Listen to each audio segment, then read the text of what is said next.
യെശയ്യാ പ്രവാചകന്റെ പുസ്തകം 54-ാം അധ്യായം 17-ാം വാക്യം.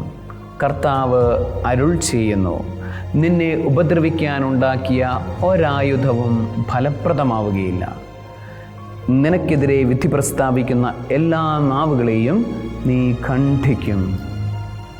പ്രിയപ്പെട്ട ദൈവജനമേ, കർത്താവിൻ്റെ വഴിയിലൂടെ ദൈവവചനമനുസരിച്ച് ചിട്ടയായി ജീവിക്കുന്നൊരു വ്യക്തിയാണ് നീ എങ്കിൽ പിശാച് നിനക്കെതിരെ പടുത്തുയർത്തുന്ന ഒരായുധവും ഒരു കോട്ടയും നിനക്കെതിരെ ഫലപ്രദമാവുകയില്ല. മാത്രമല്ല, അവയെല്ലാം നീ നശിപ്പിക്കുകയും ഖണ്ഡിക്കുകയും ചെയ്യും. അതിനുള്ള കൃപയാണ് ദൈവപൈതലായ നിനക്ക് ലഭിച്ചിരിക്കുന്നത്. മാമോദീസയുടെ കൃപയിലൂടെയും വചനത്തിൻ്റെ അഭിഷേകത്തിലൂടെയും നിനക്ക് ലഭിച്ചിരിക്കുന്നത് ആ കൃപയാണ്. സർവശക്തനായ ദൈവം, പിതാവും പുത്രനും പരിശുദ്ധാത്മാവും നിന്നെ തിന്മയെ ജയിക്കുവാൻ സമൃദ്ധമായി അനുഗ്രഹിക്കുമാറാകട്ടെ. ആമേൻ.